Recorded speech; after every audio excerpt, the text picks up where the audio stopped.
Il y a un truc que je trouve très difficile avec Open Classroom et j'ai décidé d'en faire une petite vidéo.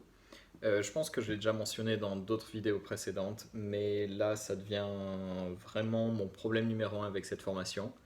Euh, donc en ce moment j'ai pas beaucoup de temps à passer sur Open Classroom parce que j'ai d'autres projets dont je parle dans d'autres vidéos qui vont être publiées à peu près en même temps que celle-là, qui sont des bons projets de code. Et donc, en fait, sur Open Classroom, pour rappel, on travaille par projet, donc il y a 13 projets. Les projets prennent, on va dire, en moyenne un mois à faire. Ça dépend vraiment. Et ce qu'on doit faire avec le projet, en fait, c'est toujours un peu vague. C'est-à-dire qu'on nous donne une espèce d'histoire, une espèce de scénario où on nous explique qu'on est développeur dans une entreprise, qui a un nom, un logo. On doit faire un projet spécial, parfois en interne, parfois pour des clients. Et comme instruction, on nous donne plusieurs choses. Parfois, il y a des PDF avec des explications, il y a des emails où on a un collègue ou le client qui nous explique ce qu'ils veulent. Parfois, on a des wireframes, des aspects design qui sont donnés. Mais tout ça, en fait, c'est un peu le bordel. On a plein de trucs dans tous les sens. Et en fait, on nous demande de réaliser le projet. Mais on ne nous demande pas seulement de réaliser le projet d'un point de vue, ok, il faut que le projet marche. Il y a souvent des spécificités techniques. Par exemple, il faut utiliser telle technologie, il faut utiliser tel principe de développement. Donc on a à la fois des choses qui sont importantes d'un point de vue client, d'un point de vue résultat, c'est-à-dire que l'application fasse ce qu'elle doit faire. Mais on a aussi des spécificités techniques internes. Donc ça, c'est des choses qui sont normales dans la vraie vie. C'est pas, voilà, on n'arrive pas tout de suite avec un cahier des charges hyper clair défini, quoique j'imagine que ça arrive pas mal pour beaucoup de développeurs quand le travail est bien préparé.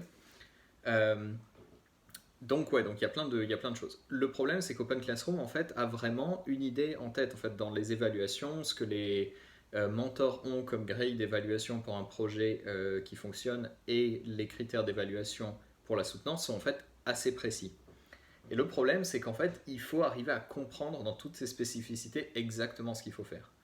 Donc, souvent, il y a beaucoup de conversations entre les étudiants de la formation sur Discord sur qu'est-ce qu'ils veulent dire par ça. Est-ce que c'est OK si je fais ça comme ça? Est-ce que je peux utiliser telle technologie? Des personnes qui expliquent comment ils ont fait. Des personnes qui disent que ils ont fait ça comme ça, mais leur mentor leur a dit que ça serait pas valide. Enfin voilà, il y a plein de questions et il y a énormément de choses contradictoires en fait entre ce que les mentors disent, entre ce que les étudiants comprennent. Et voilà, donc c'est très chiant. C'est très chiant parce qu'en fait, dans les derniers projets, étant donné que j'ai plus de mentors, parce qu'en ce moment je ne paye pas pour Open Classroom parce que je vais très lentement, donc ce serait vraiment un peu du gâchis de payer les 300 euros pour faire quelques heures par semaine sur Open Classroom à tout casser. Sans le mentor, en fait, pour nous dire une fois par semaine ce qu'il faut faire, ça devient un chaos horrible. Et même avec les mentors, en fait, ça reste très difficile parce qu'en fait, c'est pas tellement qu'on peut pas trouver la réponse aux questions, c'est genre quelles questions on se pose. Tu vois, est-ce que je passe mon temps à relire, et je pense que ça arrive à beaucoup de gens qui font Open Classroom, tu passes ton temps à relire la documentation, à comprendre, pas la documentation sur internet de comment coder une application en Django, pas la documentation des technologies, mais la documentation de ce qu'il faut faire. Tu passes ton temps à lire, à relire, à voir si tu n'es pas en train d'enfreindre les bonnes règles de comment tu fais un comment ça s'appelle, UML, comment tu structures ta base de données. Et plus ces projets avancent, plus en fait il y a des décisions que tu prends tôt qui peuvent foutre en l'air tout ton projet. Par exemple, il y avait un projet où tu dois créer des branches pour chaque fonctionnalité et après les merge ensemble. Je crois que c'est projet 11 ou 12, je commence à m'en mêler complètement. C'est un cauchemar ce truc. Parce que si tu le fais mal dès le début, en fait, bah, tout est mauvais. Et du coup, je pense que dans la formation, j'ai passé la moitié, enfin, au total maintenant avec ces derniers projets, la moitié de mon temps, pas à coder réellement, pas à me prendre la tête avec comment on fait quelque chose, mais à me prendre la tête avec qu'est-ce qu'ils veulent dire. Et ça, c'est vraiment très pénible. Je crois que Open Classroom s'en justifie en disant ah, si vous avez des questions, demandez au mentor, la communauté est là pour ça. Alors certes, et évidemment, dans la vie réelle, c'est pas toujours super clair, mais dans la vie réelle, en fait, tu as un accès beaucoup plus rapide. C'est-à-dire que si tu veux faire un truc pour un client, que tu sais pas si le client il veut ça comme ça, tu peux lui poser les questions. Il y a une personne qui peut te donner la réponse.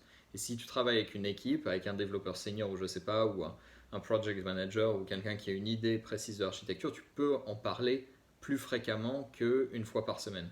Et surtout, la personne en face peut te donner une réponse. Alors que parfois, les mentors, en fait, ils savent pas trop et surtout, ils se contredisent entre eux, ce qui devient très compliqué. Donc voilà, donc ça, c'est un truc assez négatif, en fait, dans Open Classroom. Je pense aussi que c'est difficile de vraiment arriver à un cours, à créer un cours. Je pense du côté d'Open Classroom, de ces institutions, de ces écoles, de créer un cours qui soit un bon équilibre entre on te dit exactement quoi faire à la tâche près et on te donne un projet un peu plus large. Parce que si les projets sont trop larges et par exemple ils disent créer un blog et que c'est un truc que tu n'utilises même pas Python, bah du coup ce serait correct. Enfin, ils doivent trouver l'équilibre et c'est vrai que c'est difficile à trouver, mais j'ai l'impression que presque ils font exprès de te prendre la tête en te donnant plein de documents, d'informations. Enfin, je veux dire, tu as des trucs où tu as deux PDF à télécharger, tu as les liens dans la page, c'est horrible. Et surtout, surtout étant donné que tu bosses tout seul, tu te prends la tête à fond. Donc voilà, donc ça c'est un truc très chiant. L'opposé, ce serait sur Udemy par exemple, quand il y a des projets, tu as vraiment une façon de faire le projet.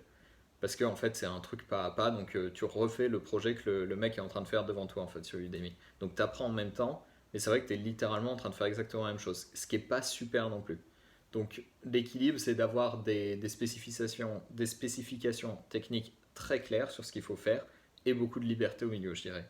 Et Open Classroom ne fait pas ça, c'est trop fouillis, en fait on a l'impression qu'il y a des trucs qui sont des détails qui deviennent super importants et c'est très facile d'oublier un truc qui est un des points centraux sur la grille d'évaluation et de se planter. Donc ça met beaucoup de stress sur les étudiants et ça crée beaucoup de confusion mentale, donc beaucoup de friction et beaucoup de prise de tête. Voilà.